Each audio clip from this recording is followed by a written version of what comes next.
എല്ലാവർക്കും നമസ്കാരം. പുതിയ ഒരു വീഡിയോയിലേക്ക് സ്വാഗതം. ഇന്ന് സാധാരണ നമ്മൾ വെണ്ടയ്ക്ക എല്ലാവരും മെഴുക്ക് പുരട്ടി വെക്കാറുണ്ട്. പലരുടെയും പ്രശ്നമാണ് മെഴുക്ക് പുരട്ടി കുഴയുന്നു എന്ന്. അത് എങ്ങനെ കുഴയാതെ തയ്യാറാക്കാം എന്നുള്ളതാണ് നമ്മളുടെ ഇന്നത്തെ വീഡിയോ. അപ്പം എങ്ങനെയാണെന്ന് പറഞ്ഞു തരാം. വെണ്ടയ്ക്കയുടെ ഈ മുകൾ ഭാഗവും ഈ പിൻഭാഗവും കുറച്ച് ഇതേപോലെ കണ്ടിച്ച് കളഞ്ഞതിന് ശേഷം ഇതേപോലെ വട്ടത്തിൽ നുറുക്കിയെടുക്കണം. ഇതൊരു 500 ഗ്രാം വെണ്ടയ്ക്ക നുറുക്കിയതാണ്. ഇതേപോലെ വട്ടത്തിൽ വേണം നുറുക്കാൻ കേട്ടോ. മെഴുക്ക് പുരട്ടി തയ്യാറാക്കുമ്പോൾ ഒരു 2 പച്ചമുളക് 4ആയി കീറി വെച്ചിട്ടുണ്ട്. ഒരു മുളകിനെ 4ആയി കീറി വെച്ചിട്ടുണ്ട്. ചെറിയ ചെറിയ കഷ്ണങ്ങളാക്കുകയാണെങ്കിൽ നമ്മൾ ഭക്ഷണം കഴിക്കുമ്പോൾ നമ്മളായാലും കുട്ടികളായാലും എരിവ് കൂടുതലായി അനുഭവപ്പെടും. ഇങ്ങനെ വലുതായി ഇടുകയാണെന്നുണ്ടെങ്കിൽ നമ്മളുടെ പ്ലേറ്റിലേക്ക് ഇടുമ്പോൾ തന്നെ മുളക് പെറുക്കി മാറ്റി വെക്കാനുള്ള സൗകര്യത്തിനാണ് ഇങ്ങനെ വലുതാക്കി ഇടുന്നത്. പാനിലേക്ക് ഒരു 5 മില്ലി വെളിച്ചെണ്ണ ഒഴിച്ചിട്ടുണ്ട്. അതൊന്ന് ചൂടായി ഇനി ഒരല്പം കടുക് ഇട്ട് കൊടുത്ത് ഫ്രൈ ആക്കാം. ആദ്യം കടുക് നന്നായി പൊട്ടിക്കഴിഞ്ഞു. ഇനി നമുക്ക് പച്ചമുളകും വെണ്ടയ്ക്കയും കൂടി ഇതിലേക്ക് ഇട്ട് കൊടുക്കാം.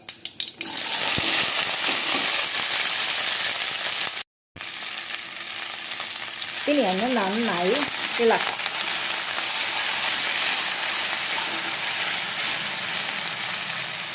ഇളക്കിയതിന് ശേഷം ഇതിനാവശ്യത്തിനുള്ള മഞ്ഞൾപ്പൊടി ഇട്ട് കൊടുക്കാം.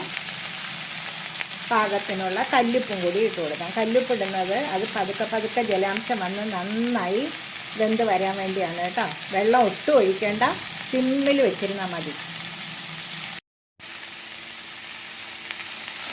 എല്ലാ ചേരുവകളും ചേർത്ത് കഴിഞ്ഞു. ഇനി നമുക്കൊന്ന് ചെറുതായി ഇളക്കി കൊടുക്കാം. സിമ്മിൽ വെച്ചതിന് ശേഷം അടപ്പ് കൊണ്ടൊന്ന് അടച്ചു കൊടുക്കുക. പ്ലേറ്റ് ഒന്ന് തുറന്ന് നോക്കാം. കണ്ടോ, പച്ച കളറൊക്കെ അങ്ങനെ തന്നെ ഇരിക്കണം കണ്ടോ. ഇനി വീണ്ടും ഒന്നും കൂടി ഇളക്കി കൊടുക്കുക. ചെറിയ തീയിൽ വേണം വേവിച്ചെടുക്കാൻ. വേണ്ട, ഇനി വീണ്ടും അടയ്ക്കേണ്ട, ഇതേപോലെ സിമ്മിൽ വെച്ചാൽ മതി. തുറന്ന് വയ്ക്കുക. അടച്ചു വെച്ച് ഇനി വേവിക്കുമ്പോൾ ആ പച്ച നിറം മാറും. ആ പച്ച നിറം പോകാതെ മെഴുക്കുപുരട്ടി തയ്യാറാക്കി എടുക്കുകയാണ് നമ്മളുടെ ലക്ഷ്യം. കഷ്ണങ്ങളെല്ലാം നന്നായി വെന്ത് കഴിഞ്ഞു. നിങ്ങൾക്ക് ഒരുപക്ഷെ സംശയം തോന്നാം, ഈ പച്ച നിറത്തിൽ കഷ്ണം വെന്തിട്ടുണ്ടാവുമോ എന്ന്. ഇതാ ഞാനൊന്ന് എടുത്ത് കാണിക്കാം. ഇതാണ്ട വെന്തിരിക്കണണ്ട. ഇനി ഇതിലേക്ക് 1 സ്പൂൺ പച്ച വെളിച്ചെണ്ണ ഒഴിച്ചു കൊടുക്കുക. എപ്പോഴും മെഴുക്ക് പുരട്ടി തയ്യാറാക്കുമ്പോൾ, അതായത് ഫ്രൈ ഒക്കെ തയ്യാറാക്കുമ്പോൾ പച്ച വെളിച്ചെണ്ണ ഒഴിക്കുന്നതാണ് നല്ലത്.